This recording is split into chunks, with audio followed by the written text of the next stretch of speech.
Alors, je suis dans le quatrième étage de l'immeuble Animake. Et alors, une chose qui est assez marrante, c'est que le quatrième étage est dédié au yaoi, Boss Love, BL, pour tous ceux qui connaissent un petit peu la chose. Et alors, vous voyez, ce sont des guides de dessin ou des artbooks, voilà, à qui on peut s'inspirer. On a notamment l'ascétique qui est en face, c'est pour dessiner sur l'écran visuel. On a même un personnage robotisé pour permettre plus facilement de dessiner, ainsi que quelques logiciels de manga pour apprendre à dessiner. On a ainsi d'autres Intuitus, c'est ça cette marque, ainsi que des Cétiques. Voilà, donc du coup vous voyez le matos de dessin, les petits nanelles que j'ai évidemment trouvé pour certains d'entre vous comme je l'avais promis. Et puis, chose qui est assez drôle, plus on avance dans le matériel, alors on a ici les feutres, on a ici tout le matériel nécessaire, les copies, on a les délétères, on a voilà. Le truc c'est que on tombe directement dans le Doshinji Yaoi. Voilà. On est carrément, voilà, le matériel de dessin est dans le Doshinji Yaoi. C'est assez surprenant. Donc ne soyez pas surpris. Ici il y a plusieurs trames, comme vous pouvez le voir, d'autres copies, du matériel. Voilà, de pointe. Ouais. Bon, ici on n'est pas non plus à Sekkaido, mais ils sont apparemment assez bien fournis, donc c'est bien. Donc il n'y a rien à regretter. Voilà, mais le plus drôle c'est ça, c'est qu'on tombe dans le yaoi. Alors pour certains qui se demandent qu'est-ce que le yaoi, Bovlov, français ou américain, c'est une histoire relationnelle romantique ou bien plus directe sur des relations homosexuelles entre hommes.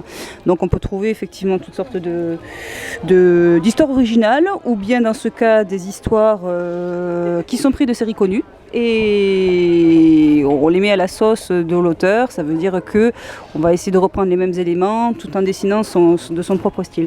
C'est tellement devenu un succès qu'on en trouve partout et à toutes les sauces. Voilà. Donc après c'est encore une fois culture made in Japan, quoi. Il faut apprécier. On n'a pas souvent l'habitude de voir ce genre de choses. On se dit ils ont des goûts un peu spéciaux, pas plus que nous en Occident avec les choses qu'on cache. Sauf qu'au Japon on ne cache pas, tout simplement parce que ça permet de réguler un petit peu toute cette créativité et ces besoins débordants. Il ne faut pas oublier qu'on est dans un pays où ils travaillent beaucoup, où il y a une tension qui est assez conséquente.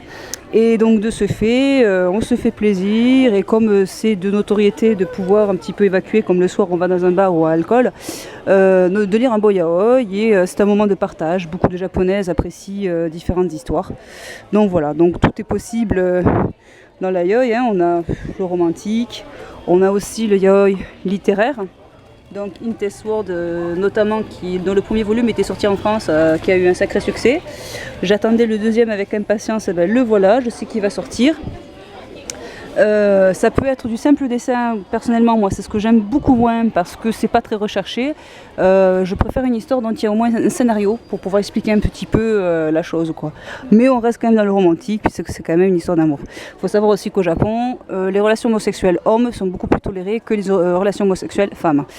Tout ça peut être parce que la femme est aussi en recherche d'identité. On est dans un pays où elles ont du mal aussi à trouver leur content au niveau des personnalités masculines et c'est plus difficile. Voilà, on vit vraiment dans un monde de l'image où l'image est très importante, les apparences sont importantes et c'est une manière pour elle un petit peu d'exulter la chose. Voilà. Donc moi personnellement c'est la première fois que je vois autant de doshinji.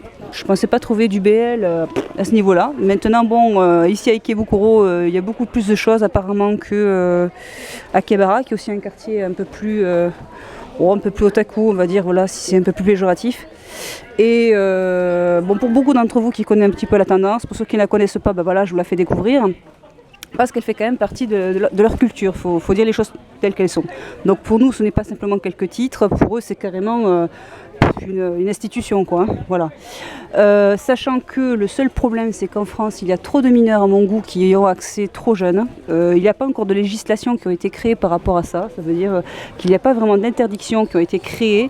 Dans mes stages au collège, plusieurs fois j'ai entendu parler qu'il y avait des dissidences par rapport à ça. Quand j'ai voulu donner des cours de dessin et de manga, la première chose, ça n'a pas été du shoujo pour filles ou du shonen pour garçons, ça a été tout de suite du yaoi. Donc ça m'a mis quand même sacrément mal à l'aise de voir que des filles de 12 ans, 13 ans aient accès au manga. Yaoi, puisque ça ne devrait pas être donné avant au moins 16 ans d'âge, quoi. au moins. Même je dirais 18 parce que certaines histoires sont carrément du hentai ou ecchi, je dirais, ça veut dire beaucoup plus poussé, sans scénario, plat chaud. Alors je veux bien croire que les jeunes veulent avoir un accès au niveau du dessin, au niveau de ce genre de sensations, mais il y a par exemple, vous voyez, des trucs qui ne sont pas nécessaires. Voilà. Donc là, c'était par rapport à cette petite culture. Bien évidemment, la culture nippone, par rapport au manga, ne s'étiole pas jusque-là. Hein. Là, ce n'est qu'une section. Il y a aussi la section robot, il y a la section aussi roman, il y a la section... il y a tellement de sections différentes dans le manga, même sportif, culinaire. On ne peut pas l'enfermer dans un seul moule. Donc, de ce fait, ça explique pourquoi ces immeubles sont remplis de différentes catégories, sont remplis de mangas, parce qu'il y a tellement de genres, tellement... Voilà. Et en France, il y a à peu près seulement 10 à 15% de mangas qui filtrent réellement. Quand on regarde une Fnac ou un Virgin, ça fait même pas le quart de ce que l'on voit là-bas. Donc c'est vrai qu'il y a tout intérêt à ce que les éditeurs choisissent mieux leurs titres. Parce que tout n'est pas quantifiable à ce niveau-là. Il y a tellement de choses, on en redécouvre. Puis eux, en fait, ils postent tous les mois une nouvelle chose. Il y a même parfois des séries qui s'arrêtent. Donc c'est difficile de trouver vraiment les bonnes séries du moment. Voilà. Donc je vous laisse ici encore regarder encore quelques images sur les machins.